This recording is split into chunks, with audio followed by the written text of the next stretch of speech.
I'd like to call to order the regular meeting for the Algonac Board of Education, February 23rd, 2015 at 7 p.m. Could we please rise for the Pledge of Allegiance and a moment of silence? Pledge allegiance to the flag of the United States of America and to the republic for which it stands, one nation, under God, indivisible, with liberty and justice for all.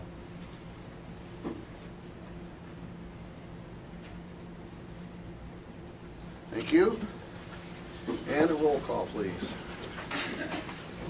Sharon Stiltner here. Beth Engel. Here. Tim Itzikowski. Here. Charles Visitel. Heidi Campbell. Here. Andrew Goulet. Here. Michael Baranowski. Here. Thank you. Recognitions and presentations. Okay. Mr. Stricker. We've had a lot of moving of schedules and sporting schedules because of the closure of school and moving of events. So we were going to recognize the volleyball team this evening. As you know, or you may know, last month we were very proud to recognize the football team for academic All-State. So just a little preview for that, but it's really quite an honor to have two teams have the academic status, All-State status. So, but we will move that. We had to reschedule it twice, so we'll move that to next month and for that recognition. And then for staff, we have she couldn't make it this evening, but I did want to mention Deanna Welch. I don't know how many people know her. I'm sure some of the school employees know her. She's an outstanding teacher, and she was highly recommended by her coworkers. She couldn't make it this evening, but there was a lot of praise, and it's really neat to hear the good things that are happening in the classroom. So if you know her, same audience, if you know Deanna, if you would say something to her, because we certainly want to take time to recognize outstanding instruction in the classroom. So Deanna Welch will be, I'll make sure I get her the certificate. But again, if you have a chance, it only takes a couple minutes to say something to her. That would be great. I'm sure she would appreciate it. So, thanks. Bond financing, Bill Roach is here with us this evening. Okay, I'll just introduce Bill. I've worked with Bill before on a refinancing project in New Lothrop where we were able to save our taxpayers. I think that it was $4 million. Okay, it's $4 million, and so it's a there's money to be saved in refinancing. Interest rates are very low right now. They're back down to about 3%. And so while we have a lot going on in the school district right now, I realize that. And so with all that's going on, I've basically taken another ball and put it in the air. But it's really it's a timely move that we need to make on this with interest rates being low. So Bill is going to, this is an information item. I'm certainly not asking for, going to bring this on the board or community and ask for a vote on this. But I have asked Bill to give a 10 or 15 minute summary, you know, what is involved. And again, I realize we are very busy, but I feel it's an opportunity with interest rates. We can't control that. Interest rates are low again, according to Bill's low as they will probably get. And so I feel we need to possibly take advantage of this. So with that, Bill. Good evening. Apologize if there's a little problem with the page numbering on the PowerPoint. So if you turn to what is numbered as page 5, it gives you a summary. The district right now has 3 voted bond issues that are outstanding. Your 08 series, your 09, and your 2010 series. The 2010 series of bonds, we have approximately $5,440,000 of that, which will be outstanding after this May 1st payment. Those bonds were sold as taxable Build America bonds, which allowed for 35% of your interest expense to be paid for by the federal government. As part of federal cutbacks, your subsidy has also been cut back. Instead of getting 35% because of federal budget sequestration, the district's getting approximately 32.44%. At the time that those bonds were sold, they would have been sold as taxable Build America bonds because their actual cost would have been lower than selling tax-exempt bonds at the time. But right now, with interest rates being where they are, interest rates are substantially lower than where they were on the tax-exempt side when those bonds were sold in 2010. The district has an opportunity to refinance that series of bonds. Right now, your taxable rate is approximately 6% as your average cost on the 2010 series, we estimated if you were to refinance that to a tax exempt series right now, your approximate cost of funds would be roughly 3.14%. Those old bonds would be retired 30 days after you closed the refinancing. And based on preliminary numbers that we ran, we were assuming a closing sometime in the middle of May, and your old bond issue would be called and retired June of 2015. Because it is a voted bond issue that does not do anything for the general fund of the district, it will reduce the annual debt levy by the amount of the savings. If, for whatever reason, the district decided that the savings at the time, if you decided to move ahead with this, and the savings weren't acceptable, they weren't enough that you wanted to proceed, or if interest rates went back up, you're not subject or you're not locked in. So if you're not happy with the savings when the time we go into the market and actually sell the bonds, you don't do the deal, you put it on hold, and hopefully wait for a better market. There's no general fund dollars that go into this by the district. All your cost of issuance are paid for by the new bond issue. So no general fund monies go into it. If the savings aren't sufficient, you would just put the transaction on hold and wait for a better market. But unfortunately, it doesn't do anything for your general fund. It will reduce the amount of the debt levy annually. On the next page, I have a quick summary of what the projected savings are, and this is based on today's market. We're estimating approximately $260,000 in savings over the next 15 years if you refinance the bond issue. Present value savings, State Treasury wants us to present value those dollars back. In today's dollars, it's approximately $213,000, or 3.9% of the bonds that are being refunded. Rule of thumb in our business is you usually want a minimum of 3% present value in order to proceed. If it was 1 or 2, we wouldn't recommend that you go ahead at this time. We recommend that you try to wait and see if you can get a better market. But you are above the threshold. The annual savings is approximately $19,000 a year. One thing I do want to point out is that the $260,000 in savings, that is based upon the assumption you do receive the entire 35% subsidy from the federal government for your debt. If we ran the numbers and assumed you were getting the subsidy that you are right now, your annual savings would increase about $8,000 a year, or about $95,000. But because we can't project how the federal government may increase or may go back to 35%, or they may continue to keep reducing your subsidy, worst case, if you did receive the entire 35% that you were originally entitled to, your savings would still be $260,000. Best case, if you were at the level where you are now, your savings would be about $355,000. So there really isn't a downside to the district.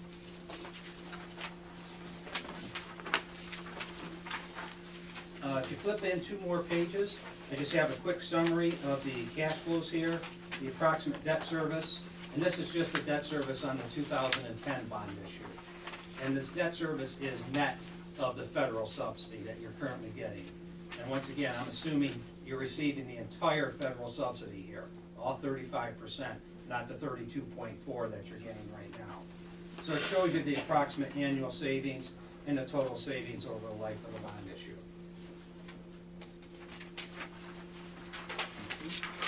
To give you a quick idea of where we are market-wise, if you turn to page 10, if you look at the chart on the left, and look at the orange line graph. If you look at the lowest point, we're pretty much right there right now, over on the right. Back in 2013 was when we really hit the lowest point for tax-exempt interest rates. So if you say, Bill, should we hang on and wait for a better market? You're looking at selling 15-year fixed-rate bonds here at approximately 3%. The expectation is, and probability of going from 3 to 2.5 to 2 is not very good. And if you follow the major news or business news, there's a lot of talk about the Federal Reserve is going to start increasing interest rates sometime this year. We don't know when. And in actuality, we were getting ready to do the new Lothrop refunding in 2013, At the time, we had about $2 million in savings. The Fed said they were gonna increase interest rates, and within about 6 weeks, we went from over $2 million in savings to about $1 million in this savings. So that transaction was put on hold for almost 2.5 years until we got back into today's market. So from a interest rate standpoint, you're about near the lowest that I've ever seen in 33 years, actually 34 years in this business. So your probability of getting a much lower interest rate or even, an extra 40 or 50 basis points probably isn't very good. The expectation would be if you can lock in $260,000 worth of savings, that would be the thought, is to proceed. Because you really are almost at the lowest point where in taxing it. You really have to go back into the 50s to find rates that are lower than this. And I see that orange line is starting to actually tick up a little bit at the Yes. very tail end of it. so- Yeah, there's been, if you look at the, right under here, so far this year, there's been an awful lot of school districts that are doing what you are doing right now. There's been over 100 school refundings that have been done in the first couple months of this year, because there were a lot of issues that were done in '05. So there's a lot of paper that's coming to market, and rates really hit the lowest point for the year back in January. And they have trended up a little bit, but not that much that you wouldn't proceed. Okay. Just to summarize, if you turn to page 12, if you decided that you wanted to proceed with the transaction, the way it would work is the board would tell staff that, yes, this is something that we'd like to do. We'd like to position ourselves to possibly get in the market and realize the savings for the taxpayers. They'll contact your financial advisor. He'll prepare the bond parameters for your attorney. Which for us is starter barge. Yep. So it'd be the same. And then your bond attorney will prepare a resolution for the board. That resolution, based on the parameters provided by your financial advisor, will state the minimum amount of savings the board would like to achieve from the refinancing and a maximum interest rate. And as long as we come in within those parameters, we would go to the market and sell the bonds. If we don't accomplish those parameters, it would get put on hold until such time as market improves and we do hit it. But it doesn't lock the district into doing the transaction.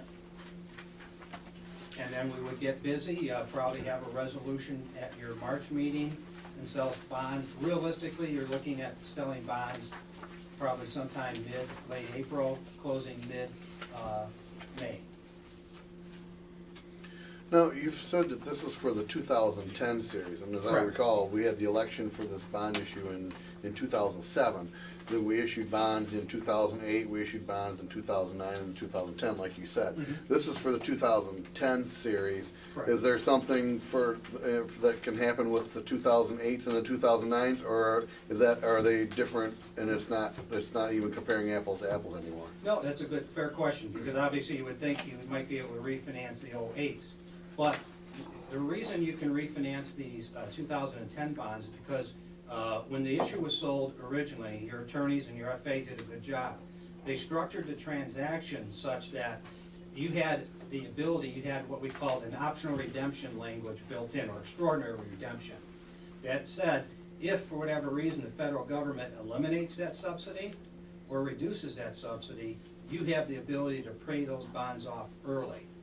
So you would be able to pay this bond off within 30 days of us closing it. On your 2008 transaction, that was a normal tax-exempt bond issue. You cannot prepay that bond issue until 2018. So I have looked at that, but because that's 3 years from now, Right. the amount of money that we have to borrow to set aside in a trust account for the next 3 years is such that the savings aren't sufficient. But your 2010 deal was structured, and I give credit to your FA and your bond attorney that did the deal. It did cover the option, and there were concerns, and some people, we've looked at other issues, they didn't have that language built in. So they're stuck, they don't have the ability to prepay, because you were paying a taxable rate of 6%, and then the federal government was giving you 35% of that. So your net cost was, obviously a lot lower. But if they did reduce that, and you have that language built in, your extraordinary redemption language, you have the ability to retire those bonds early. So So give credit to your bond attorney and your financial advisor for structuring that properly. Your 08 issue was a traditional fixed rate tax exempt. You've got another 3 years before you can pay that off early. And at this point in time, there really wouldn't be sufficient savings that we would recommend moving ahead with that one. And that's something that we would look at, Yes. like in 18 or closer to, Possibly. or? If rates stay at this level, you might be able to look at something in late 16 or 17, about a year and a half. As you get closer to that call date, it reduces the amount of money you have to set aside in that trust account and increases your savings. Right, So, potentially in a year, if rates stay at this level, right, you might have an opportunity to realize, obviously, that's a much bigger issue, right. more significant savings. But like you said, with the Fed, looking at raising those short-term interest rates, and the fact that they have stopped buying bonds. Correct. They were buying bonds to help keep the economy afloat, so they're discontinuing that. That might have an effect on these rates between now and then also. Yeah, the quantitative easing, where, as you mentioned, the Fed was buying securities, has artificially kept interest rates low. If we proceed with this, what is your cost, or what is our cost to do this, or what is your? Our cost would be probably about 0.5% to 0.6% as the underwriter, and then you have your bond attorney, you have your financial advisor. I estimated a block number on that. On an issue of this size, you're probably looking at about $50,000 for your bond attorney, your financial advisor, the rating agency. There's other services, the verification agent, the escrow agent. In total, based on similar issues, I had budgeted approximately $50,000 for those cost of issuance, and about 0.6% for our fee as the underwriter. Which equates to what? Roughly about $33,000. It was about a $5.5 million bond deal. So you're looking at 83,000 approximately. Correct. And as I said, the Now, how do we savings pay are that? after you've paid all of those. So, So- that was my next question was. So if the rates go up and we do not execute this, then Right. we don't know that. Yeah, you're not gonna get a bill. But you still have your initial cost for the attorneys and the other people you had mentioned, that's in the 50,000. Correct. So that would still be responsible for. No, you're not gonna, you're not gonna pay anything out of the general fund. The way it works is when we go out and sell the bonds, you're never even gonna touch the money. The money gets deposited, we're gonna wire transfer it into an escrow account with one of the local banks. And the local bank buys federal government securities until the call date. And those securities will pay off your old bond issue 30 days after we close the transaction. So you'll never even touch the money. It gets deposited and set aside in escrow to retire your old bond issue. All the cost of issuance will be held in escrow by the escrow agent bank as well. So all the invoices for your bond attorney, your financial advisor, go to them and are paid by the escrow agent. The savings is after The the. savings, yes, after you've paid everything. So if you wanted, you'd have to actually, gross it up and then net it out. But that is after you've paid all the cost of issuance, because that's been built into your bond issue. Does the credit rating of the district itself come into play at all? You mentioned in here we get the same credit rating as the state, but the district itself, does that come into play? It does make a difference, depending upon, and I couldn't find on the website today, not your website, but the Emma website, what the district's underlying rating is. Right now, your bond issue, because it's qualified through the school bond loan fund program, is rated AA- by S&P and AA2 by Moody's. We've done deals with districts that have been A+ rated on their own, and we've done districts that have been non-rated, or non-investment grade. And there is a difference, could be as much as 10 to 20 basis points. If you have an A1 or A+ rating on your own, investors will be a little bit quicker to buy yours than if you were non-rated. So there is a slight difference, but I ran the numbers based upon no underlying rating. So, if your underlying rating comes in better than budgeted, let's say it comes in, ideally we'd like to get at least an A rating underlying on the district. But yes, it does have an impact over and above the state's rating, because what's happened since 2008, the market crash, a lot of investors are saying, yes, we know you're guaranteed by the state, but there's, I don't know to the number, there's probably about $10 billion worth of school bonds in Michigan that are guaranteed by the state. We want to know what we're actually owning over and above and separate from the state guarantee. So there is a differential dependent upon what your underlying rating is. You have the savings, present value savings of approximately 213,000, is that what you're presenting to us? Yep. So if you took out the 83,000 in cost, we'd really be saving about 130,000. No, No. that's, the 213 is after you paid the cost of Okay. issuance. So you'd Okay. have to gross it up by 90 and say it's almost 300, Okay, then less your cost of issuance, 213. thank you. When Bill was asked the question this evening at dinner, why wouldn't you do this? Two reasons for communities and school districts not to, if I may. One is that the community may not have passed a bond, so the administration and the board felt, well, if the community didn't want to support a passed bond, then, you know, why should we go through all this trouble? And the second reason was simply, there is some paper, even like this meeting now, even like taking this time and with all that we have going on, this focus and the amount of paperwork and working with our attorneys and everything, just basically, if I may put it, and I'm not naming districts certainly, but laziness of not doing this. I know we have a lot going on, but I just felt it's irresponsible of me if there's $200,000 to $300,000 savings here for us to do a little work and take 15 minutes out of our meeting. I felt it's something I needed to bring to you. You as a board decide. But I felt it would have been lazy of me not to at least bring this opportunity in front Your of you. ability to refinance is strictly solely based on where interest rates are right now. 6 months from now, if the Fed starts to bump rates up, more than likely the opportunity will be gone. You still think you can get the 3.1 or real close to it? Yeah. The market's stabilized. It did soften up quite a bit because of a large number of school deals coming to market. But yours will be smaller issue. It'll be bank qualified. And by being bank qualified, you sell less than 10 million in any given calendar year. So that gives you a little bit more specific market where the local banks want to buy paper. And in the Thumb area, we're doing an awful lot with Thumb National Bank and a number of other banks that are buying within the 1 to 10 year range. Your issue is very short. It only goes out 15 years. So if interest rates move up on the long end, you don't get hit by as much by that because you're only going out 15 versus say 30 years on somebody that might have a recently done issue or selling new money bond. So we don't expect that the short end of the yield curve will get hit that badly.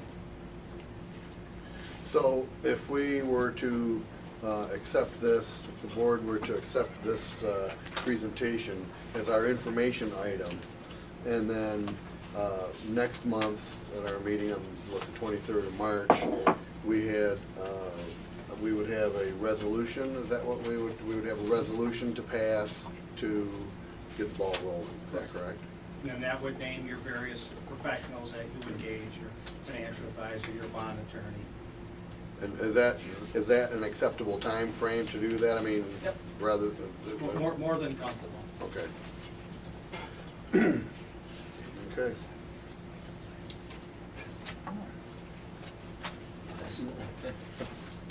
That's correct. Anyone else? Thank you. Thank you very Yes, much. Bill, I'll be in touch with you. So I am going to, at least administratively, bring, unless there's someone that really objects to it, bring it to the board as a action item recommendation next month, and certainly within the month, if there's questions, send me the question. I'll send it out to the entire board to make sure everybody sees the question and answer. You know, this is timely. That's why I try not to spring things on you, as you know, but I think we needed to bring this to you tonight, so thank you. No, thank you for doing that. Thank you, Bill. Presentation of the budget amendment.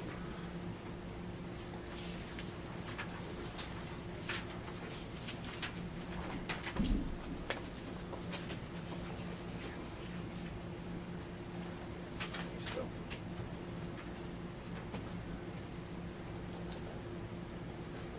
Lori, is it better if we dim one light for that to see it, or is it okay?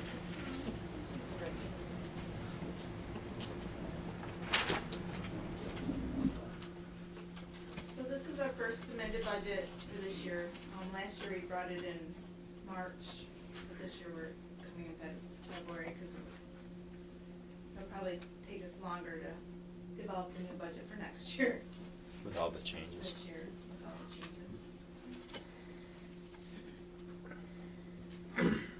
On the revenue projections, you'll see that the revised, projections show an increase of approximately 136,000. The local revenue was increased by additional child care miscellaneous grant carryover and delinquent tax revenues that were recovered by the townships. The state revenue shows a decrease in foundation allowance of 48 students less than what we predicted in the original budget. And this was offset by MISPERS, which is our retirement system. They have two sets of funds right now that they're running through the school districts to help pay down the retirement rate. Since I've done this budget, one of them is on hold with an executive order by the governor, so, but they're both in there. But they're gonna offset, the revenues are offsetting the expenditures in those cases. The federal revenue was increased due to additional funds that were received by Title I, Title II, and the IDEA grants. And we were awarded extra GSRP, which is a Great Start Readiness Program funds, and special education millage funds by the RESA. That would be the difference in your incoming transfers and others revenue.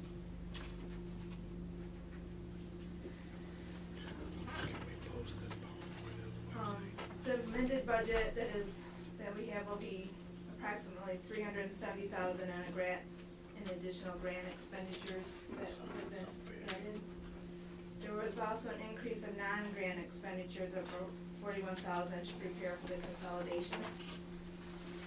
The instructional services expenses were increased due to the addition of the federal grants, which were the Title I, Title II, IDEA, and then the retirement increases, and then the GSRP grants would also be in the instructional services. A majority of the support services increase was due to the additional costs of consolidation, curriculum stipends, retention of a custodian, and carryover grants that were different than what we had originally budgeted in May last year. Some of the increases for those were offset by the librarian being at the high school being replaced by a aide to take over the library duties there. And a full-time athletic director was replaced with a 50% athletic director. Community services expenses will reflect an increase, and that's due to labor increases with minimum wage increasing that cause more labor fees there. And then all of the salary and benefits were adjusted to actual costs. So within this, the teachers also had given back a couple of their days, so that helped keep these costs down from what they would normally be. This slide just, I break down this just to show you that with the grants, the revenues are offset by the expenditures. So the grants that were added, there's no savings with them, except for the MISPERS offset, which is one part of the retirement payment that is given to us that actually will offset some of the salaries. And then the Headley data collection is what the state gives us to help pay for some of our reporting that we have to do to the state. But this year, in both of those cases, they took money back. They lowered the amount that they were giving to the locals.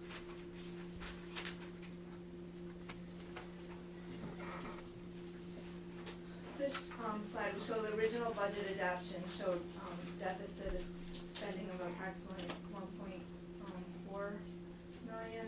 The increase in estimated expenditures for the consolidation move and contracted services has increased the deficit spending to 1.6, and we will continue to watch these figures because of the consolidation move being during both fiscal years.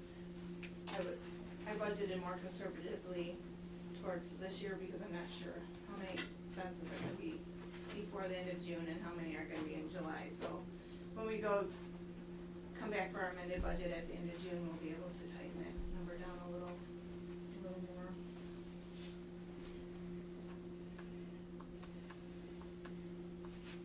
And this is just another, slide that will show what we ended our fund balance last year with, and that all of these deficit spending will be coming out of assigned. There is no unassigned money left from last year. The committed $50,000 that we do have there was set aside for daycare expenses that we've had, and we have purchased some daycare, childcare equipment. At some point, we might wanna lower that committed amount back to an assigned number, but it's just a placeholder at this point. The debt fund, we usually amend that in June, just because that gives us a better idea of where the property taxes are gonna end up after all of the, tax tribunals. And then for school service fund, now that we're adding the 7th and 8th grade kitchen, I did put $25,000 in there, for this year, because we're gonna have to buy new equipment for that 7th and 8th grade kitchen. So we're gonna buy some of it on this year's, budget, and then next year you'll see more money in there for equipment. 'Cause it's gonna be closer to $50,000 to fund that equipment. But with that, we also have a larger fund balance in the food service fund, so they can absorb that. And we're only allowed to build our fund balance up so large in the school service fund anyway, so that will actually, probably make the state happy that we're doing that.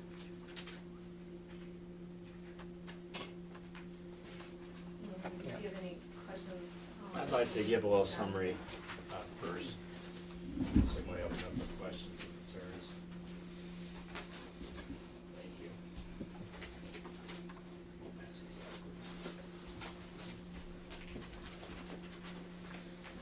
You know, I always, as you know, take an opportunity to address the community. Certainly it's on video and the Board of Education, of course. You know, when I get an opportunity to communicate our situation and the seriousness of our situation.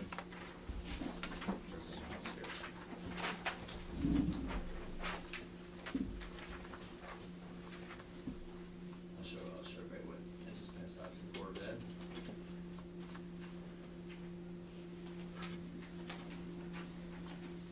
Everybody can read that? And no. Yeah. Very good. Okay, one thing that I think this brings to light under my leadership in Boston, I've been here 6 months now, and certainly it's been a pleasure to be here. How fast we've moved, and I feel even like tonight's board meeting's going to be 80% on positive things that are happening. We have a lot of positive momentum. I'm very excited about coming together as a school community. But you know, I mean, tonight I'd really like to communicate with the budget, you know, the importance of fund equity. And, you know, I'll be working with the associations. I've already talked to Lisa some about it. You know, working with not only certainly the Board of Education and community, but in the associations together, again, under the school family concept. What do we feel as a school family we need to have in the bank in order to be able to withstand the fluctuations of a budget, like your home budget? And we'll have different philosophies. I'm very conservative, you know, so in New Lothrop, I really push to have 15 to 20% fund equity, but it's a personality type, and I admit I need balanced out by someone that's maybe a little less conservative and wants to use the money that you have at that time for those students at that time, whereas maybe someone like myself would bank too much, you know, to where, you know, it's a personality type. But certainly, the budget that was approved, that was adopted up there at the top, that was my very first Board of Education meeting. I'll never forget it. For the rest of my life, everyone looked at me like, okay, Strick, you're walking to the district. You know, good luck with that. And you know, I knew we would get where we needed to get, but $188,000 on a $16, $17 million budget It'd be like having a checking account where maybe you have 6,000 or 8,000 coming in each month, and you have $100 at the end of the month left over. That's the equivalent of that. And of course, while many of us that have kids, and especially many kids with college, you live check to check, I understand that. But there's a difference between living check to check and having maybe $10, $15, $100 in your checking account. And so basically, long story short, we needed to move right away, and we did. And I really appreciate our team effort as Board of Education, myself, and administration. We did some things right away. The first thing you'll note there, I appreciate your time this evening for this. You know, I know budget usually was probably just a quick presentation, but this is so very important of where we are that we take this time to understand where we are with the budget as a family, as a group. We ended up, after our audit, we actually ended up with 400,000 more, correct, Lori? About 397,000 more than what we anticipated. That philosophy I do not want to change, and I appreciate that about Lori and her budgeting. Again, it's a personality type. You're getting to know me. I'm conservative. I make no bones about it working with the associations, with the unions and associations. Yes, I am conservative. Yes, at the end of the month, I hope there's a lot more in there than I counted on. And I'm a little sarcasm here, but oh, what a bad problem. You know, we have too much money left over this year. There's no such thing. And so, so that is something I would like to continue. Now, do we need to make adjustments as we go and you know, as we do amendments, like we did an amendment tonight, and make adjustments so we know what that amount of money is? Yes. So I hope at the end of this current budget year, I hope we have 300,000 to 400,000 less spending to go into the next year. But you can see, and again, I take my head off to Lisa and the Teachers Association. Not many associations I've worked with, and I will always put a plug in here, would reopen their contract and take a voluntary pay cut that they did not have to reopen that contract. That was a team effort, much appreciated. And that was the 97,000, and then we made some adjustments with our last athletic director leaving, and we had a new athletic director, still got the job done, and there's some other items on there. Now, notice in yellow there were some things that just were not budgeted, and we need to note it, and that is our student count. While we projected less students, there were even less students than what we had projected. That amount of money, you can see the difference there, what, about 50, 60,000. The restructuring costs, which again, I budgeted, if you remember, I budgeted about 300,000 for that. I hope we're under that. So that was money that was planned and budgeted for, that will, like Lori said, come out this year and next year. And then there were some adjustments with the child care wages you mentioned. I will take complete ownership of the item that says custodian sub non-layoff. And on Brian's behalf, Brian had to develop a budget. Alan actually talked about this the other day. Brian was an interim superintendent. It's his first budget he ever developed. He was in a tough position. New superintendent, first year, had to develop a budget under a philosophy from another gentleman. In between that and my philosophy, I have a very strong philosophy. One area that I do not want to cut, and that is the cleanliness of our buildings. I do know there's a correlation between that and school operations and student achievement as far as the actual facilities themselves. So I take ownership of a cut from a different philosophy that was in place, and my philosophy of every other day cleaning was not going to cut it under my philosophy. I felt there were other ways we could reduce money, thus the big fish, and that was consolidation. I'd rather consolidate our schools, have less schools, have clean buildings, where I'm actually adding to the custodian to square footage ratio next year, not taking away, because again, it's a philosophy under my leadership. Clean buildings are very important to the education of our children, in my belief. And so that was, I take complete ownership of that 68 less savings this year. And so when you look down at the bottom, what I want you to note, I have some numbers. I have the number one there that we started off, the budget that was approved was $188,000. That was not something that I could live with. We made some changes. We ended up with more money than we thought. We ended up with $600,000. Now we're back to about $300,000. And so we are more than what we originally approved. And hopefully, again, I put my arm on it because I appreciate that like-minded conservative approach. Hopefully we're off next year another 300 to 400. Hopefully at the end of the year, we have another 400,000, which now we're up to 400,000 plus the 300,000, we're up to 700,000. Also, next year, we have an energy bond we're not paying off, which is $300,000. So now we're up to $1 million. And so this is, I'm not being a Debbie Downer this evening, actually I'm going to end on a positive note. Times are tight, I want to make sure I communicate that. But we do have some momentum. And then after that first year of some cost with consolidation, we should save 1 to 1.2 million a year. We can get back up where we need to be. What I need you as board members to start to think about, if you would please, in community associations as we work together, and that is, what is that fund balance that, and we don't need to talk about tonight, we probably should have a special workshop for that. But what is that fund balance that we're going to strive for, and how long we're going to take to get there? How many years will we take to get back up to, let's say, 10%? We're not going to do that all in 1 year. It wouldn't be fair to the children that, that we're serving right now, because that they sacrifice all of a sudden. Sorry, Rachel, you're my example this evening. So, you just happen to be sitting here. But I don't think we should do it all of a sudden, because I don't think that serves well the children we're serving right now. But I think we need to at least stop this. We were a spike, like what we're approving tonight. 1.6 million deficit's a spike down. At least this year we're stopping that spike, and we can gradually move up. But what are we? I'm a goal-oriented person. The athlete in me is very goal-oriented. What are we striving for? What is that fund equity?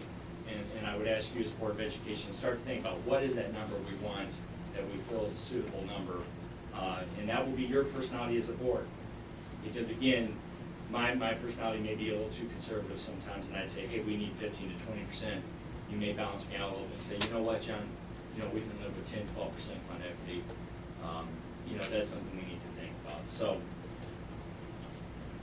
there's good news. There really is good news where hopefully we end up this year $600,000-700,000 plus the $300,000 next year in the consolidation.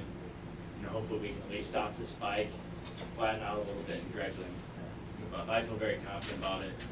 And my confidence isn't based upon, I want you to know this about me too. I'm not one of these people, oh man, I just hope so. Well, John, how are things going to change? I don't know, but I hope it does. No, it's based off data. I feel very confident that what I'm showing you tonight, based off real actual numbers, the consolidation, I feel very confident that we're at least going to stop that spike down, flatten out a little bit, and gradually build back up. It's pretty solid information. And as you know, I'm doing a monthly budget update, which you're being able to see monthly where we are. So you can monitor, are we about where we were last year? The sheet that I pass out every month, it shows you in each line item, are we about where we are? And if we're about where we are, hopefully we end up with 300,000 to 400,000 more. So it's not just, I'm not sitting here just wishing, and it's pretty based off a technique. So, okay. Sorry. Just want to take the opportunity to communicate with philosophy. So. Any questions?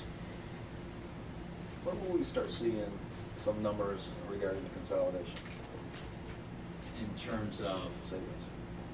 I really go by the I know we're estimates. bouncing Really, big numbers around, but. no, really the estimate, we're still gonna be, I have not seen or heard anything, and we have ongoing meetings about the consolidation. I have not seen in meetings I'm a part of, leading this, working with BOE, I've not seen anything that indicates it's not what I presented to the community when we quote unquote sold the consolidation. And that is that first year, I'm figuring $200,000 to $300,000 cost. I'm estimating right now $1 million to 1.2 million annual savings on the consolidation, but the first year it may only be $700,000 because of the cost for the consolidation. So Mike, I'm not seeing anything that's indicating that it's not gonna be close to the estimate at this point. I would let you know if I saw it's gonna be. I'm just looking ahead towards budget next year. Yeah, and What does that mean? I am as well, to where right now we have a 1.6 million deficit, however, hopefully it's 1.2. And so we're looking at with consolidation saving maybe $700,000. We have a $300,000 bond, we're up to $1 million. And that's why it's good, and I take this opportunity, and I hope, I've taken this time, to make sure people know and that teachers know, we're not out of the woods yet. Good point, good question. Where the numbers still don't add up to where everything I just said right there is about $1 million savings. We need about $1.2 million savings to break even and head over, so that's where we are. So there may be additional pay freezes, what have you. And I'm sure I'll take some heat, and that's fine, it's my job to. But strictly, the consolidation was gonna save us, well, yes it is, because without that consolidation, it would have been more like 10 to 12% pay cuts. to get that amount of money. So, you know, we're not out of the woods yet. So, but to answer your question, I think we're still pretty close to our estimate savings that we're presenting. So, we'll get there. We're stopping the spike down. We'll start building it back up. So start to think about, and we'll have, thanks, Lori, we'll have a workshop. You know, and it'd be up to you as a board, but I would even like to involve some of the community and the associations where I think this needs to be, in my opinion, a team effort of what are we comfortable with having in the bank. What you even saw tonight, what Lori presented, is a great example of these fluctuations. Yeah, it's a 17 million budget. Think of your home budget. There's fluctuations. The transmission just went out in your car. The furnace went out. There's fluctuations in budget. What do we as a school community that we need in the bank to withstand those fluctuations? Is something that we need to think about. So, okay. Okay. Very good. Thanks for your time on that. We'll get that zoned in where we won't have to take as much time on the budget. And Want me to keep rolling? And I'm sure it goes without saying that there'll be parts or some of this information will be part of your weekly update That is correct. on the website or something of that nature.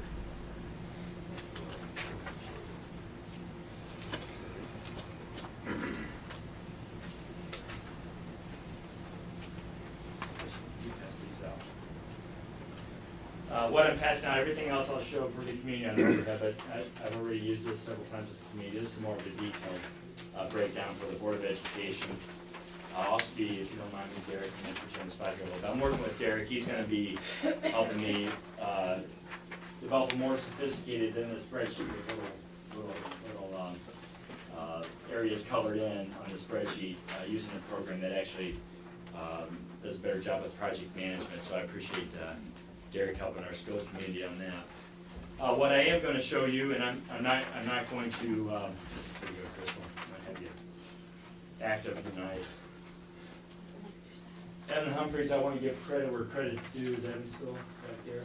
Evan actually went to school to be an architect. Is that correct? Yeah. All right. So very good. And so we're going to take advantage of Evan's skills and talents. And so Evan is actually, and I'm certainly not going to take our time this evening. If anybody wants a copy, actually, why don't we make a note? We'll post this on the web. I don't know, Evan, if you want to prove it some more before we post the web, but I want to make sure the community sees everything we're showing tonight. It's certainly information I want you to know. But what I want you to see, I'm not going to go through the whole handout. Board of Ed members, you have it. We'll post it to the web for the community. When you get a chance in your board, it's just great, interesting reading. And so, sorry for a little sarcasm there, but trying to get the right size here. But you can see, basically, it's and this will coincide very well, I think, with the program, Derek, that you're helping us with. But basically, what I want you to see as board members, and when you get a chance to read it, that we are breaking down the details of the project from the spreadsheet that you see there, and that we are breaking down the details of the actual construction. Tonight we're going to talk about personnel, the actual move and transition that Bill Foster is helping to coordinate. I actually met today with Dean Transportation, and I'm having Dean encouraging, I was going to say forcing, but I remember on TV I need to use nicer words, encouraging, highly encouraging, that we have next year's routes done this spring, and actually have the bus drivers even drive the routes even this spring. And then that way in the summer, we drive them again to make sure we're set up. So we're moving forward with the transportation. So you can see, and very nice job on this, Evan, very detailed. And so I'm not going to read it to you. Again, community will make sure we post this to the web if we're okay with that. And you can see, though, very, very detailed on each project, estimated cost, who's involved. What I'm showing you here, and again, read it when you have time. We don't want to use this time this evening. But what I do want people leaving this evening knowing is we are breaking down the details of this project to where when we hit summer, actually we're starting already with some of the construction. And so I'm very pleased with our staff, with Eugene, there's Eugene and Evan working together so well as we work out all the details. So while our neighbors, like East China, some of our neighbors who are going through something similar, are still deciding, and I'm not I'm just saying I feel for them. still deciding what they're going to do. This is what I want you as board members seeing, and I'm not taking credit. These guys back here are working out the small details, the dotting of the i's, the crossing of the t's. And so there's one of the plans. Another plan that Bill Foster is working on, if you know Bill at all, and I figure most people do, is the actual, there's some more notes on construction. And then Bill is actually breaking down who's gonna be on the team, who's leading the teams for the moves, how we're gonna do the moves, down to labeling every box, every library book, where everything's gonna go. So what I wanna leave you with, community and Board of Education, is the very details are being worked out of this project.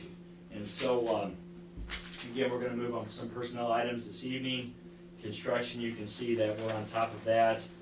The transition and move, this is this right here.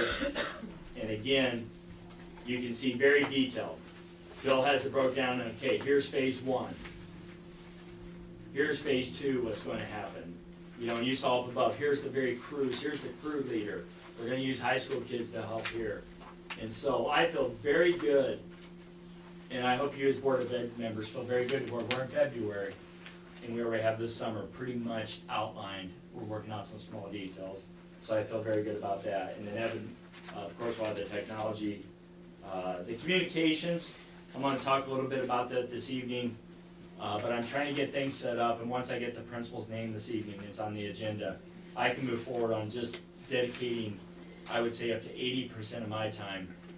Like I said, in elementaries, I'm gonna go to every single classroom and talk to the students, of course, being age appropriate and having a good time with that. In the secondary level, I'm gonna meet in more convocation style with the students. Ryan actually sent something out today for one of the open houses at the high school. So I'm gonna focus about 80% of my effort, and I wanna thank Al and Lori and people in my office, because they're gonna be picking up a lot of slack while I'm out being Mr. Communicator, communicating to people, because I feel that will be the key from my angle, my perspective, is the communication of the plan. So you're gonna see a lot of focus on that, a lot of attention on that here in the next couple months. Alternative school, there'll be an update this evening.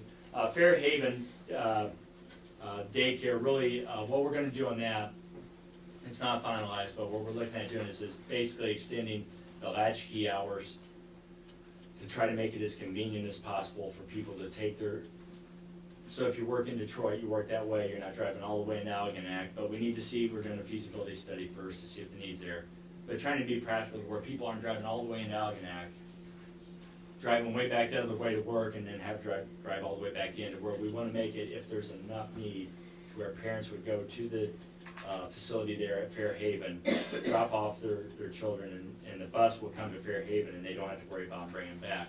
The question came up from one of you as Board of Ed members regarding, well, if we're keeping Fairhaven open, where are the savings? The savings are simply this, as I've always said. 80% of the savings of this consolidation is staffing. The actual facility, you're not saving a whole lot, you're saving some, because we have to maintain them to a certain temperature anyway. For emergency purposes, we have to have snow removal, of course, we're gonna mow the grass. So we're really pretty much using the facility anyway. So I wanna make sure people know, well, they're using Fairhaven as a latchkey and so on, to where I thought that was part of the savings. Well, again, the savings was staffing, not so much that we're using the facility still. So that, I wanna make sure, I'll address that question in my update as well. Okay, so any questions about the consolidation plan? There's some excitement. I'm going to talk during my update about a lot of excitement about it, and I give credit to the teachers and administrators for really, and community members for creating excitement. It's really neat to see that even it was very exciting for me to see that the camp, the fifth graders going to camp, and they already designed a shirt without me being part of it that said, "We are the Algonac Community School family." I love it. And so it's really neat that people are embracing it. Not only not fighting it, but the opposite, embracing this and excited about it. I was talking to Coach, he was talking about how neat it will be for him to be in the building with the 7th and 8th graders, encouraging them as well. The drama program is taking off. And so there's so much, people are getting excited about the consolidation. So we'll make sure we get the details worked out so everyone else can focus on the potential of it and the excitement of it. Okay, thanks for your time, I appreciate it.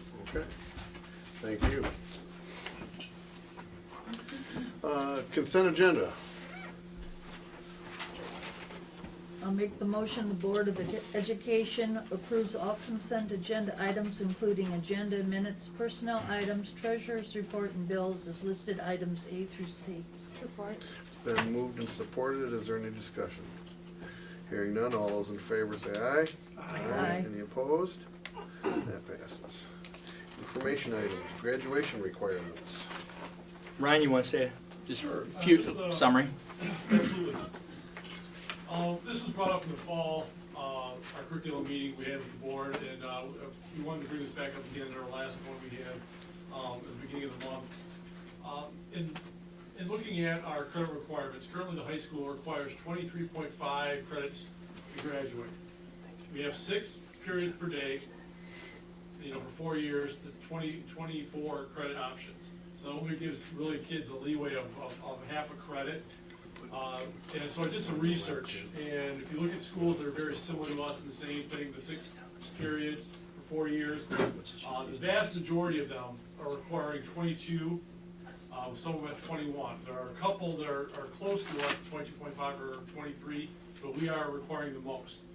And for students that are traditionally successful, that's not a problem. However, some of our students that traditionally aren't successful in school, that's becoming a roadblock for them graduating.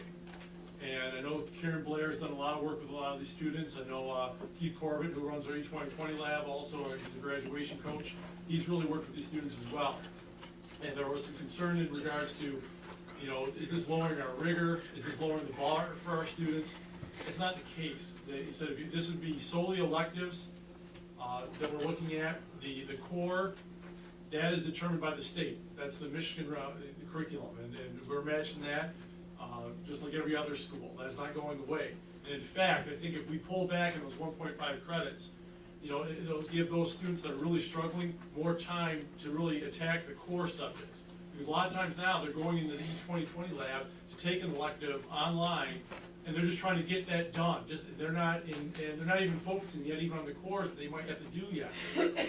And so if we kind of pull back a little bit, it gives them a little bit of relief on those credits. I'd like to see those kids back in a classroom if they need help out in their core classes, as opposed to being E2020. I mean, E2020 is great for making up some things, but it does not equate to being in the classroom with an instructor to get that support. And if we really want to increase rigor, it's not about the credits that we're requiring. It's about getting more kids into our IB programs. It's really getting kids introduced to dual enrollment. Right now, we have 0 kids in dual enrollment. We need more of that. And like I said, we're looking at trying to get more kids to go to SE4 for next year, to get some college credits that they can carry over into their college years when they graduate, as well as not next year, but 16-17 year is having SE4 actually during the school day, having some dual enrollment classes at the high school. And we're working with them and getting that proposed. But I really think that if we went to the credit reduction to 22, which again matches most of the high schools. If you look at the list of the schools, again, in the Tri-County area, they're very good schools. We're not looking at bottom of the barrel schools here. We're looking at the Grosse Points of the world, Chippewa Valley, Utica, the school districts. We're just matching what they're doing. And again, it would not affect our rigor, but I think at the bottom end for our kids, some of those kids, again, that are traditionally just not successful, it will help them achieve graduation. And again, if you're looking at the kids not graduating because of half a credit or a full credit, and you look at the difference between, if you look at the national statistics between being a dropout and graduation, the pathway that'll give those students, it makes a world of difference. And that's why we're proposing this or showing this as an informational item tonight, and hopefully as an action item for next month. I was encouraged by the part where Karen Blair, our high school counselor, was a part of our workshop on the 12th, and her comment was that it would, yes, this will help kids that are struggling, so that they could sit in a classroom and take a class with a math teacher to make up the math credit, rather than taking the online healthy living elective course. So, and then on the other end, the kids that excel, the IB kids and the kids that are way ahead of the game, like you said, Mr. Melrose, will be able to dual enroll or do other things rather than have to take healthy living, you know, so it's, I mean, it appears that it's a win-win. Why wouldn't you kind of a situation? So I got a lot out of the talk that we had on the 12th, and I think it's a great idea. I have a question for you, Ryan, on why have all the other schools, have they always been at that number of credits? Or have they been higher and then lowered it back down? Or- I honestly can't answer that question. I was just, like I said, when I was doing my research, I was looking at currently what their credit situation was. So I honestly can't answer those questions. If they were always at 22, if they've reduced, I don't know the answer to that for all those districts. No, I just wondered why we had it in the first place, if I it have was no at- idea. And there are a few others that do, so. Yeah. How does this affect seniors who are currently, have most of their credits already? Will you have kids coming in their half senior year, only having to require to take one class, maybe two? Will you have a large majority of seniors in that situation? For this current year, Yes. there'll be a few of them, they'll still have to take a few of their credits to graduate, but again, it provides them a lot more options for, So they'll come in and they'll take two classes maybe, and then? they'll still have a full schedule. Everybody's still gonna have a, you know. And how would you fill their schedule up? Well, they can still take different electives here. There's still the possibility of, again, if they're already in their scheduled classes right now for second semester. So that's their schedule. So they still have the same We're classes in that they've second been. semester. Yeah. So they're in.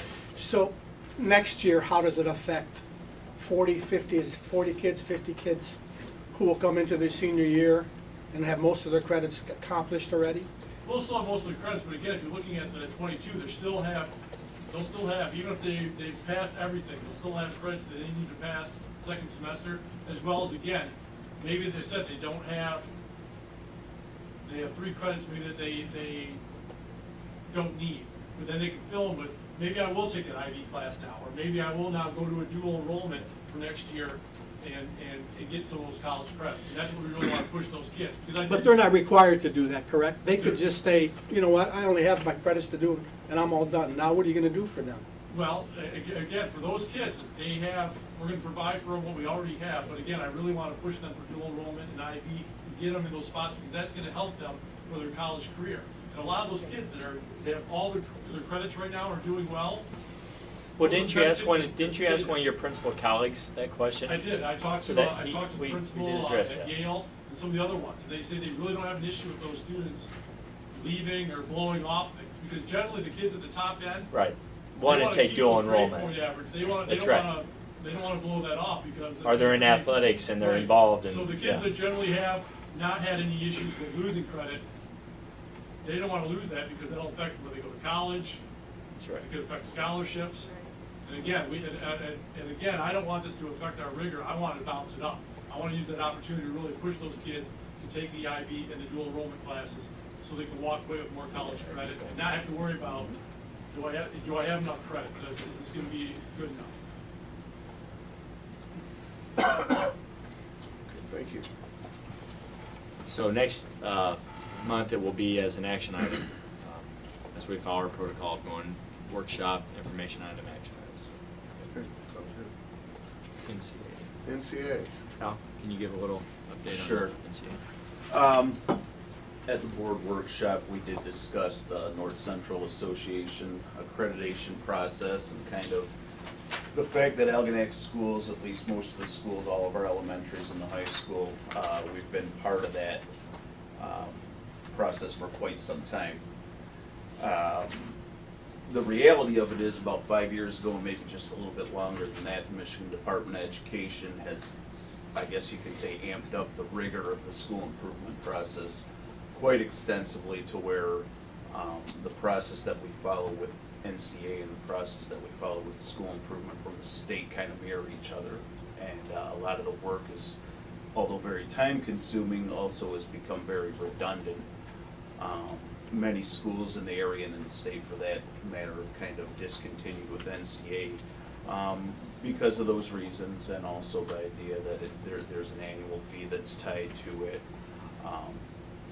and like I said, a lot of that work is just repeated work. So we did talk to some of the schools in the county, talked about, and I kind of shared with them, as many have already discontinued and some are going in that direction. Once their cycle's done, it's a 5-year cycle.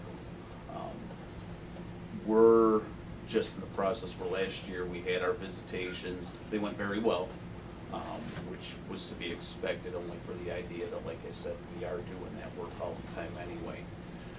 So the idea has become, we start to reevaluate, do we need to continue to pay the annual fees, do the extra work? And like I said, that work comes along, you have staff that, we're getting smaller as a staff, and we're asking them to do more and more and be on more committees, and this is yet another one that might not be necessary. So looking at that, we brought it to the board a couple weeks ago at the workshop, and discussed some of the pros and cons. One of the major things I think that stood out for us is that with the restructuring next year, that NCA process would have to start over again, because we are in essence starting new buildings. We're gonna have a K1 building and a 2-6, so they would really go back to step one. And with that comes, again, a lot of work and a lot of reset, and just an idea that we are, with Fidelity, following the school improvement process. We feel very good about that. It's very comprehensive. You could check on any of the school districts' web pages, and there's about a 60 to probably 50 to 60 page document of the work that goes into that. The district also has one on the district website, the district improvement plan, that follows that same process. So like I said, we've discussed it as an administrative group. So you know a little bit more of the history, this is not something that we just thought of in the last couple of months. We have been discussing this for a couple of years, and we said, the last discussion that we had was, let's get through that process, let's go through the visitations. We worked hard to get to that point. We did that last year, and now it's just gotten to the point where maybe it's time to cut ties with NCA. Wanted to take my ownership of that. Again, leadership style. Next year with the consolidation, I want, again, it's personality. I want my teachers, the teachers in our district and leaders, and even you as a Board of Education, focus more on the consolidation and all the positive that's going to come with it, and not be bogged down with paperwork that we're having to do anyway. That's the key. If there were no accountability, I believe in accountability, certainly needed, but to overwhelm in a year of consolidation where I want people to be rested and refreshed and in hallways when students are passing and doing those kind of things, not to be bogged down with paperwork. And so philosophically, and part of that may be my personality, philosophically I'd rather have that type of atmosphere than to add more, again, paperwork and process, which adds more stress to the teaching staff and administration and even Board of Education. A lot of focus goes into that. And so it comes down to, I want to make sure the community knows, and you know as a board, we're doing it anyway. So the accountability is there. That's why I'm saying, you know what, while that's a nice, I like the NSA plaques outside the buildings, and I'm not being sarcastic, that's nice, and it's great. It's yet another stamp of approval. Man, with the fact that we have all these, the ball's in the air right now, if I can take a few out right now so we can focus, I'll certainly try to do that. You think it have any effect on kids coming to our school district because we don't have it?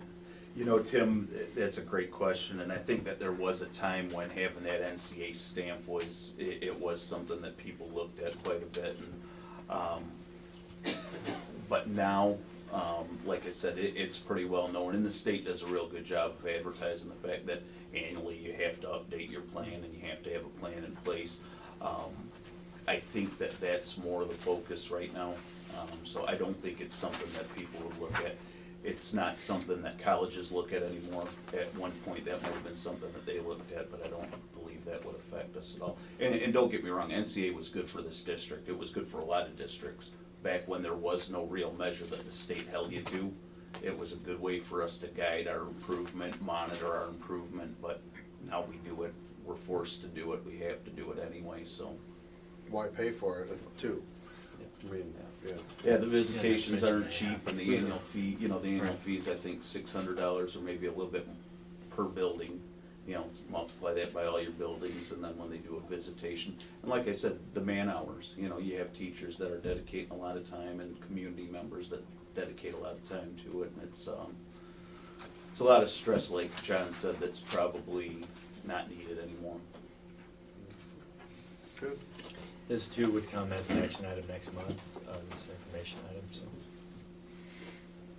And we would close out the school year as an NCA school and then inform them at the end of the school year that if indeed it passes, we'd be informing them in June sometime. Good. Thank you. Superintendent's report? Okay. In my weekly update, and we are going to get the social media piece going, I was telling one of my children actually that, you know, hey, Dad's using technology. I send out a weekly update email, and my son said, "That's great, Dad, but you know, people probably are just want it on their portable sent to them." So he goes, "I don't want to offend you. I don't know how many people are seeing it." So if you didn't see the weekly update, basically there are two concepts that I'm introducing this evening that really through discussion, through input from you as board members this evening, whether you'd want it to be action items. They're not items that would need to be action items, but however you would want to approach it. Two concepts are basically this, to eliminate pay-to-play, and then we are also going to have a picnic at the end of the year where all the students are going to have t-shirts, all the staff, and it's the design, the draft design I saw is pretty cool. It has all the logos holding hands. We are the Algonac Community School family, and in the middle we're all going back to the Muskrat, and it's kind of tying things together with the family concept. Any student that wears that shirt to any event, whether it be a play, a band concert, athletic contest, gets in free. Pay to play is about $30,000 a year revenue. The gate receipts for students are $10,000 or $12,000. Under my leadership, it's an investment that I feel that in the big picture, again, on a $17 million budget, to show the community, the parents, and even those outside of our community, that not just by words are we the Algonac Community School family, but by our actions. And what greater action to say that, you know what, we want our students to participate in athletics. We want them at school games and band concerts. We want a school family. We want people to be involved. We want our kids at school, not out at home playing video games. I'm not insinuating, oh, that's all kids do in your house is play video games. I'm just saying we want them activities. We don't want them out as high school kids out on the road on a Friday night. I'd rather have them at the basketball game. And so it's an action that I feel under my leadership that backs words. I was told by a 90-year-old lady, she said, remember, your actions speak so loudly that I can't hear what you're saying. You know, I'll never forget her saying that to me, that it's great that we have this conceptual school family, but what are some actions that we're going to do moving that way? And so I think this is an action that will speak loudly. I think in the big picture, again, of a $16-17 million budget, the $30,000-40,000 investment, I think is the right thing to do, but I think also fiscally it will pay off. That's about 5 or 6 students that will either stay in this district or come from the outside in. And I'm telling you, there will be something very attractive about the school district, being with the large anchor bay to one side and East China to the other. To where, what's that going on in Algonac? What's that, this school family thing? What's this that their games are highly attended by students wearing a common T-shirt? What is it that they don't have pay to play because they want the kids out for sports and are actually not only not having them pay, but encouraging them in the hallways when they see them every day. Get out for sports, get out for activities, be in the drama club. And so it's something you can see. I feel very strongly about it. And on behalf of the Board of Education, most school districts did go to pay to play as a last resort of, look, we're hurting, we need money, and it was a symbolic, even though it was only maybe 30,000 on the 17 million, it was a symbolic of, hey, we're doing everything we can. But I feel it's an action that we can take that shows that we are the school family that knows our kids, that has them in the gym on Friday night at their basketball games, football games, and volleyball games, and encourages them to play sports and activities. Any thoughts on that? Again, it's something that doesn't require board action. Great idea. you know. Absolutely great idea. And it's something that certainly if the board was adamantly opposed, it's something we could take to committee and further study. I'm not opposed to doing that, but, you know, I want to show our community and speak loudly to our children that, no, we want you out for sports, and we're not charging you to do it, so. I think it's wonderful. So John's asking, should it be an action item by the board or just let I him don't do think what it he's needs to doing? be an action item by the board. I agree. I think it can be just as part of the You agree? budget. Yeah, that's fine. It can be just part of the budget. I mean, I'm sure we budgeted for revenue from it, did we not, Lori, perhaps? For this Yeah, year, next right. year. So we can, when we approve the budget, it goes away. Would be how it would, All right. it's easy. In the school picnic, the ladies always smile at me because they know darn well I'm just a conceptual guy, that they know darn well that they'll probably be the ones working out the details. That's why they give me a look when I bring up Are we this. doing a potluck? No. You know what, Ben? We are, and you're bringing the food. Thank you. We'll show up during the meeting. It's gonna be something, I tell you. We are gonna have an all-school picnic. We're looking at June 2nd, correct, Crystal? So we'll start to get the word out.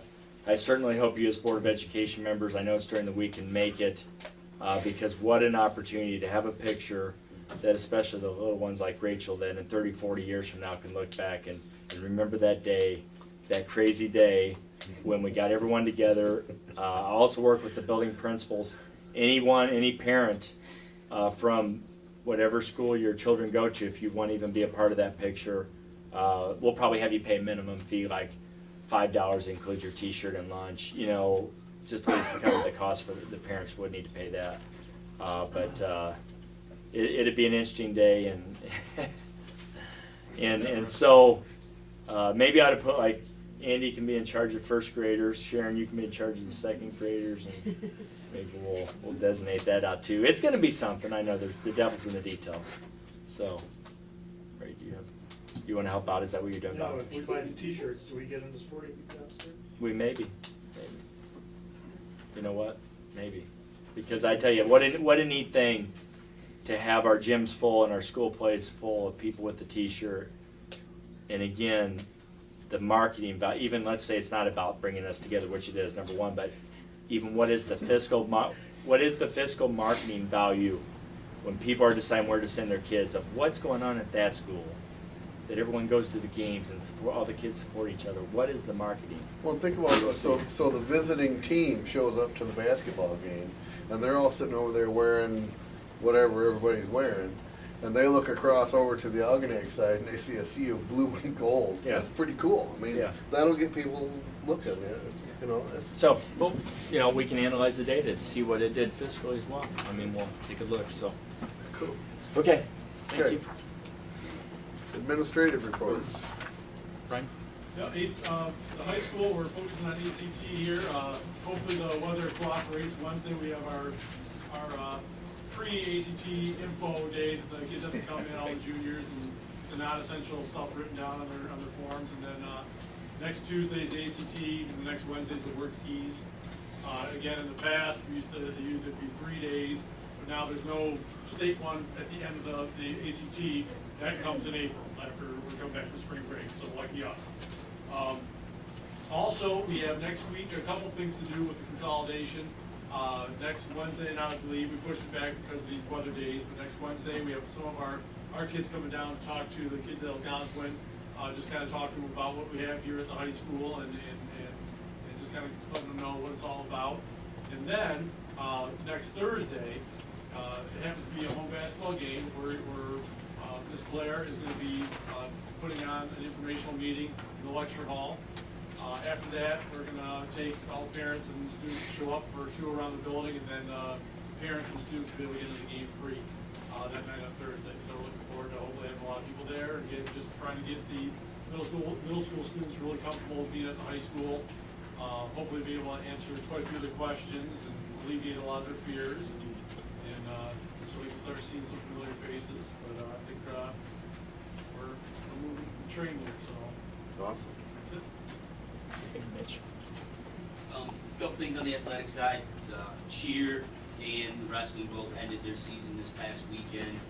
Cheer had their most successful season in school history. They finished third in the BOE.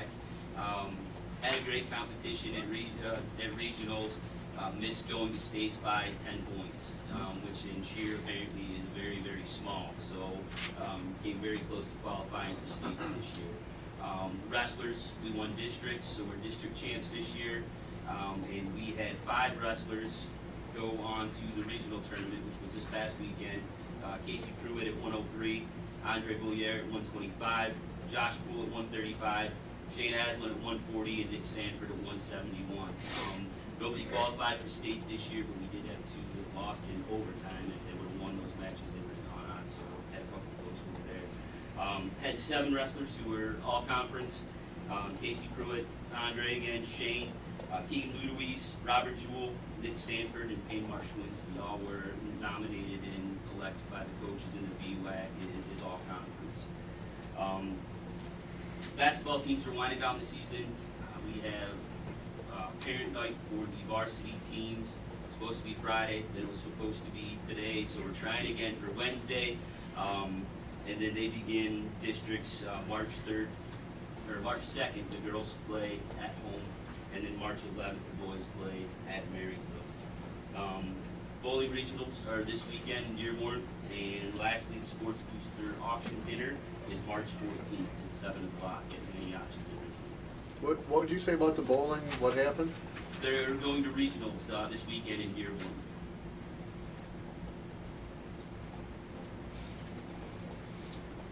Okay, thank you. At Algonac Elementary, we currently just found out that we received the summer walk for reading grant. Oh, I'm sorry. You know what? You know what? Thank you. Thank you. I was waiting, there was a long silence, wasn't there? I'm okay with, no, Abe, go ahead. I should be happy to know I'm not speaking tonight. For our time, I have special guests here tonight. Stephanie Ford, who's our NJHS advisor, is here with 2 of our wonderful students, Jack and Tim. So I'll render our time to them for a special presentation. Stephanie? Can we talk, is the light? Yeah, certainly. I can use my teaching voice, but they might want to use the mic. So, the NJHS at AMS has really been top-notch at helping to foster a positive environment in our building. In just a short amount of time, students have participated in collecting individual service hours. They've been a part of monthly meetings. They've organized fundraisers, like our reward shirt sales. They're going to share with you a little bit about candygrams, and they also had a holiday canned food drive. They've been a part of an outstanding group service project helping to raise funds for the American Heart Association. In April, we'll also induct new 7th grade members, and we're going to begin several new service projects.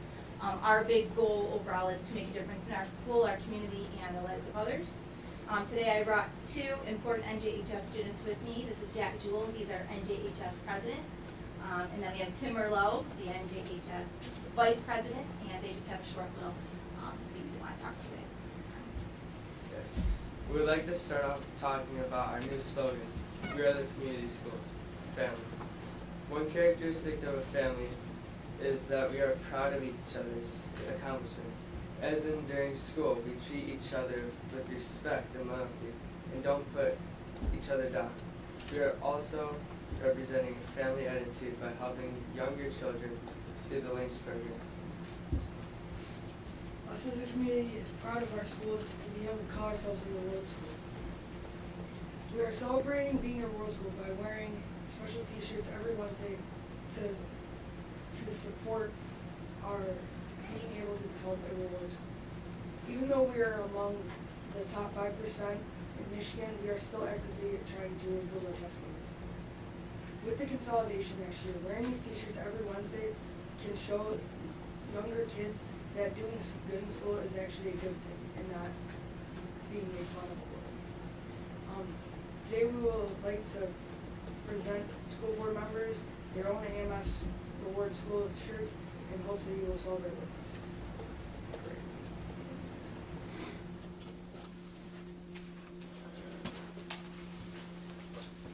Thank you. Thank you very much. Yep. Great job. Was it small? Good one, Mike. Thank It you. is small. Thanks for doing this. Good job, guys. Great job. Thank you. We have one over there behind him, maybe. Chuck's not Mr. here. Bus. He's not here. We'll get it. Okay. We'll get Give to it to Crystal. He's in this little box here somewhere. Mr. Gallagher. Goulet. Right. Thank you very much. Yeah. Appreciate it. Good work. Good work, guys. Miss Stiltner. She's right. Thank you. Yep. Congratulations on being Yeah. Thank you so very much. Yep. Congratulations. Yep. Congratulations. Thank you very much. Good work. Thank you. Good job, Stephanie. Thank you. Thank you, Stephanie. That's awesome.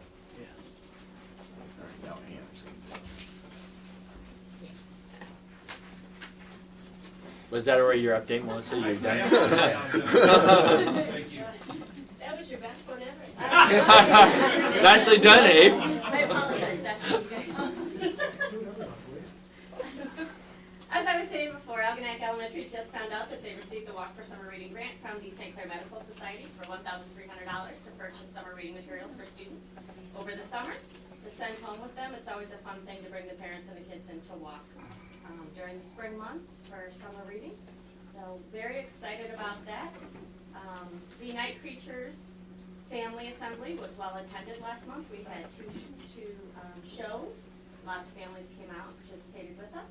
This week, we have a busy week. Nature on the Go comes out for kindergarten and first grade tomorrow. We have our daddy-daughter dance on Friday night, so hoping for a big turnout there. And Science Olympiad has their first competition on Saturday. So lots to report back next time when I meet with you. On the curriculum front, all buildings are currently preparing for their statewide assessment, whether it be ACT or MSTEP. All committees have met for the core curriculum areas. We're trying to decide on what phase 2 looks like and where we go from here. And currently, we're in the process of putting together a plan in order to maintain band and choir at the 6th grade level as well for next year. So, for our students. Thanks, Melissa. Hey, Tammy? I'm double checking the list here. All right, yeah. At Fairhaven Elementary, our daddies and daughters went to the islands the first of the month, didn't we? Yes, we did. We had, if my count is correct, about 65 girls of the 90 enrolled at Fairhaven, so we had a wonderful turnout, thanks to the teachers and parents that volunteered.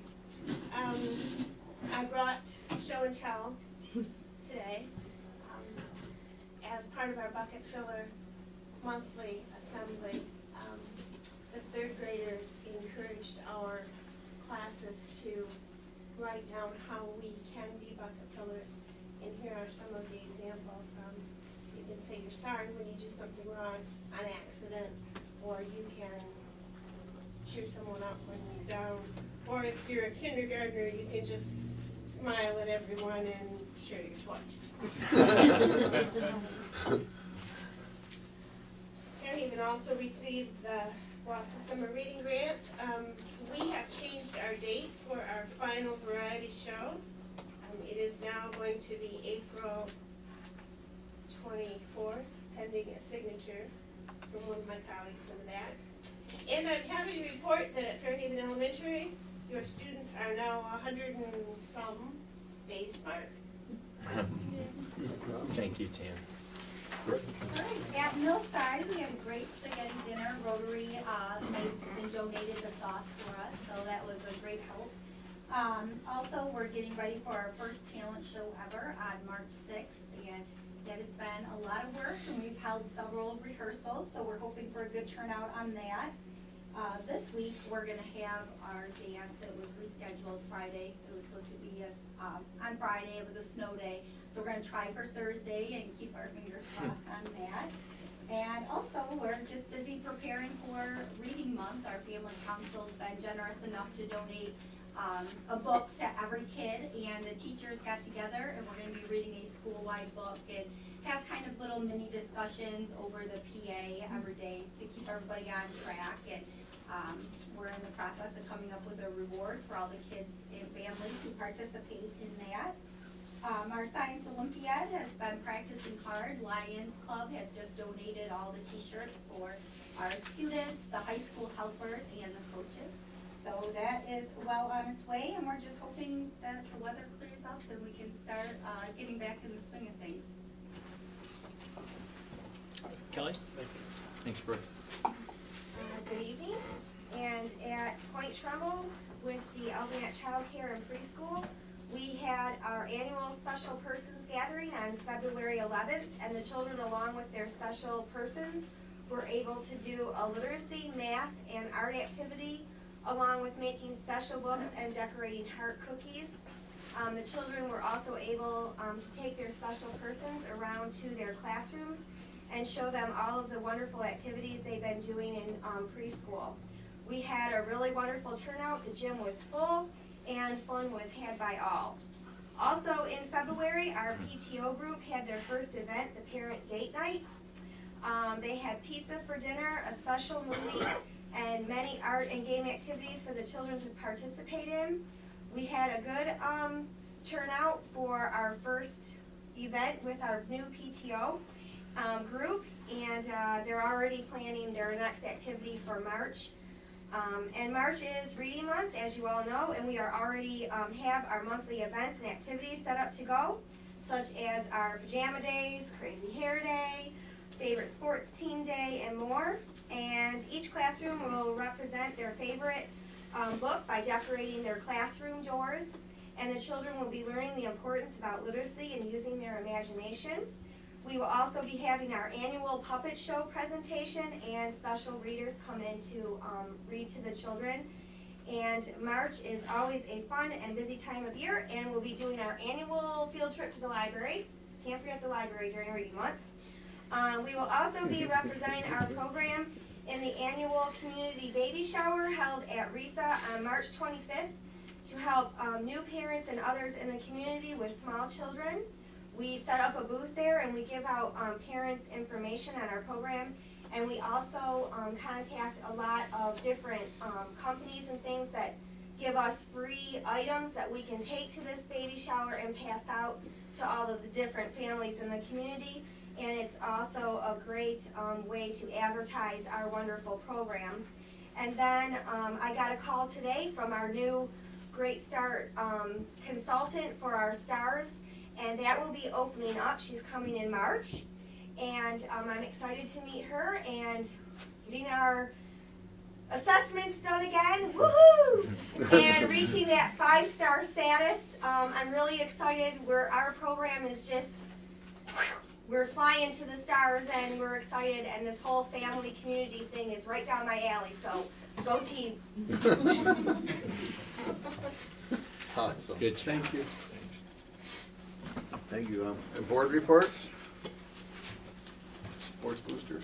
Yeah, I was just gonna, as Mitch mentioned, the Sports Boosters Annual Dinner Auction is March 14th.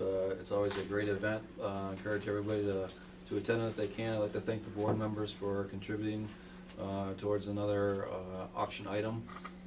So we'll make sure we'll put that in there. And again, a great event, very worthwhile cause, so please participate. Anyone else?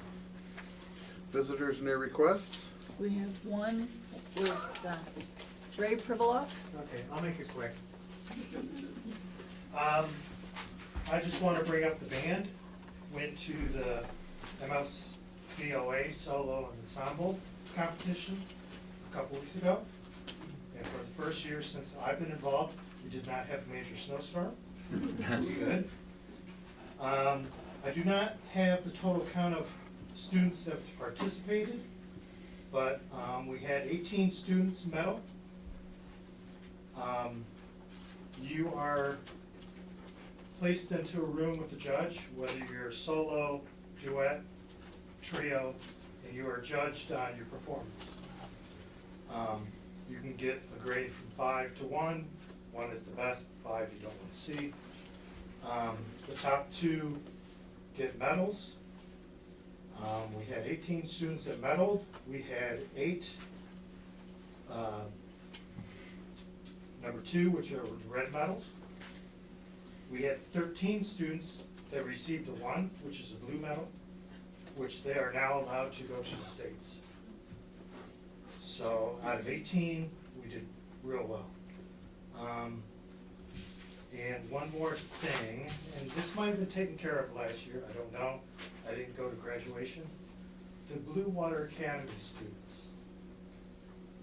It was brought up last year about having them go on to the graduation ceremony because they're not allowed to participate. That was the college.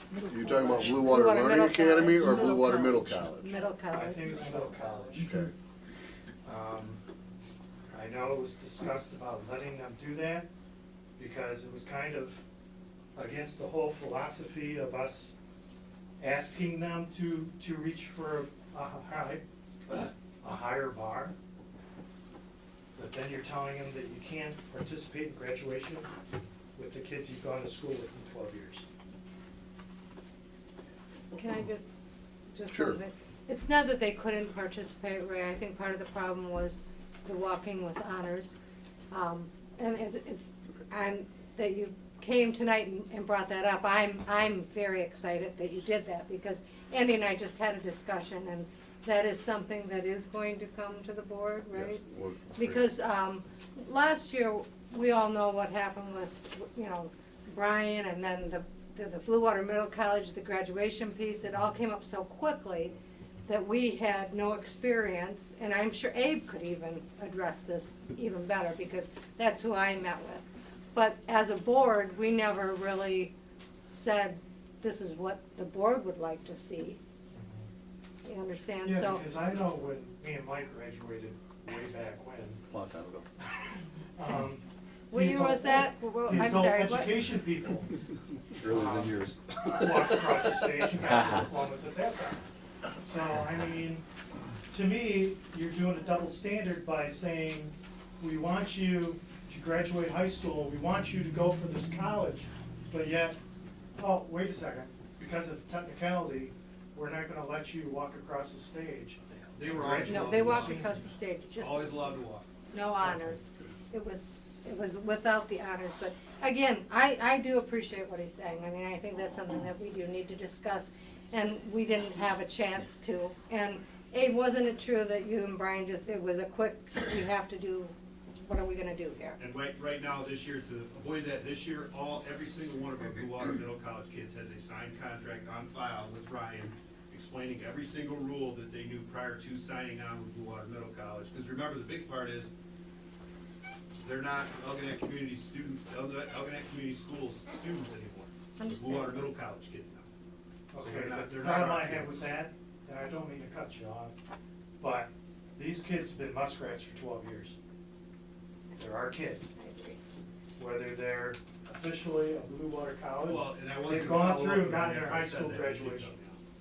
So that's all right. Sorry. Both getting to the same point. They are our kids, and that's part of what we worked through with the contract to make sure they were informed. So, because that was the biggest part last year. The kids just, they weren't informed, what the rules were and what they were. So you're right on, that we're absolutely. I know they're being told what the rules are and everything like that, but I mean, for the 12 years, these kids have been our kids. They've gone to the classes, they're our best and brightest, most of them. I mean, they're leaving us with a college degree and a high school diploma.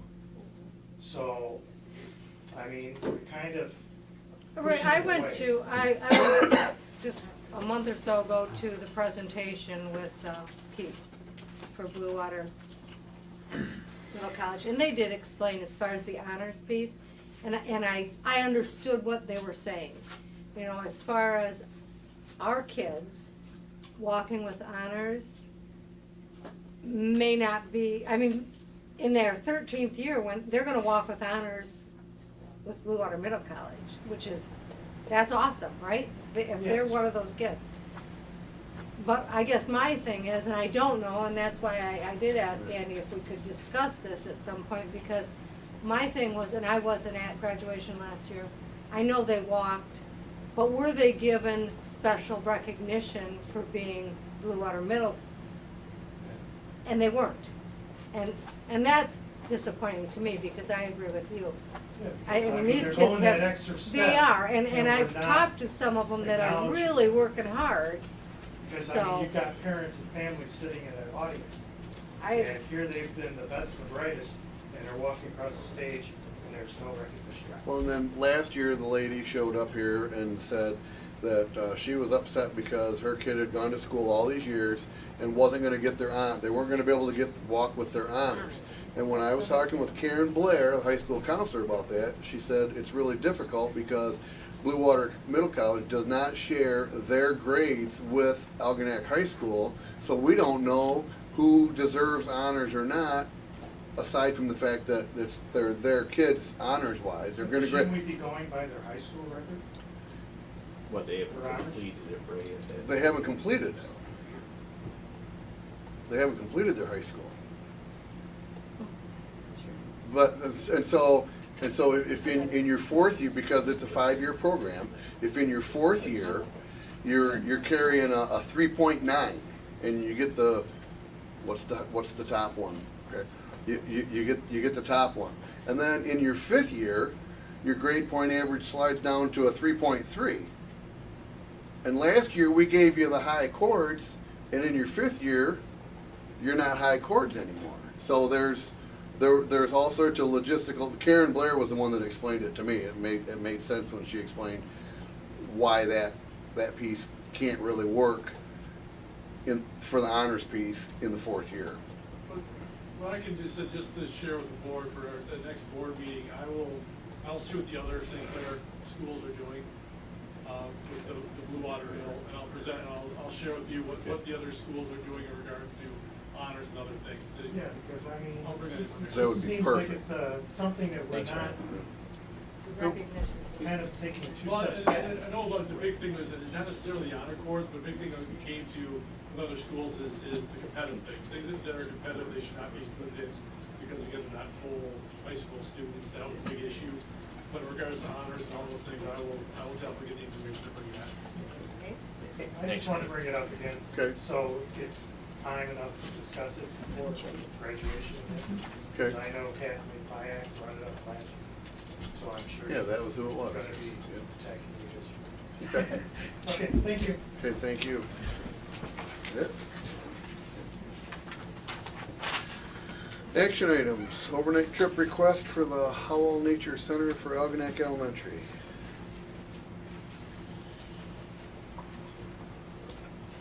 Make a motion that the Board of Education approves the overnight trip request for Algonac Elementary fifth graders to travel to the Howell Nature Center from May 13th to the 15th to take part in activities related to environmental education. Transportation will be provided through Algonac schools or a bus transportation company, and there will be no cost to the district. Support. It's been moved and supported. Any discussion? Can the next item be included in this, just by adding the 2 other elementary schools? Do we need a separate? No, it's different days. The different dates. Okay. All those in favor? Aye. Aye. Any opposed? That passes. Millside and Fairhaven overnight trip request. I'll make the motion. There we go. The Board of Education approves the overnight trip request for Millside and Fairhaven Elementary fifth graders to travel to Howell Nature Center from April 27th through 29th to take part in the activities related to environmental education. Transportation will be provided through Algonac schools or a bus transportation company, and there will be no cost to the district. Support. Been moved and supported. Any discussion? All those in favor? Aye. Aye. Any opposed? That passes.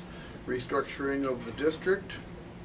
I move that the Board of Education approves the superintendent's recommendation to place the following individuals in the following positions in order to effectuate the restructuring as previously approved by the board effective with the 2015-2016 school year. Ryan Melrose, principal, grades 7 through 12 building. Abe Lever, principal, grades 2 through 6 building. Melissa Hanners, principal, grades K-1 building. Support. It's been moved and supported. Is there any discussion? Hearing none, all those in favor, aye. Aye. Any opposed? That passes. Administrative layoffs.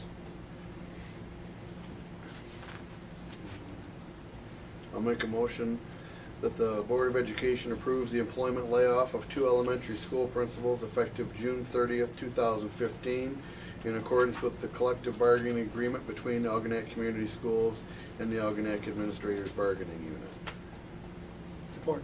It's been moved and supported. Any discussion? Hearing none, all those in favor, aye. Aye. Any opposed? That passes. Budget amendment. Make the motion that the Board of Education approves the resolution for Budget Amendment Act number 1 of 2014-15, the General Fund, School Service Fund as presented. A complete copy of the resolution shall be attached to the original of these minutes. Support. It's been moved and supported. Is there any discussion? Nice presentation, Laurie. Well, I believe that there's also a resolution in here for the building and site fund too, so if you could add that to your motion. So it should say general fund, school service fund, and debt fund? No, building and site fund. Building and Site. site. That's what you meant to say, right? Absolutely. Thank you. So for the general fund, school service fund, and building and site.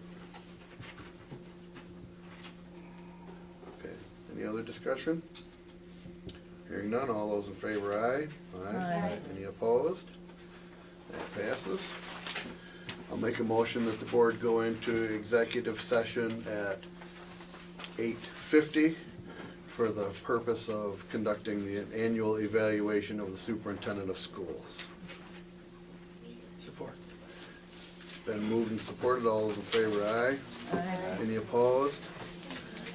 That passes. The board is now going to go into an executive session for the purpose of evaluating the superintendent. When the board returns from executive session, the only order of business the board will address is whether or not to Yeah, shut extend down. the superintendent's contract by an additional year, followed by an adjournment. Anybody that wants to stick around, we'll find somewhere for you to be.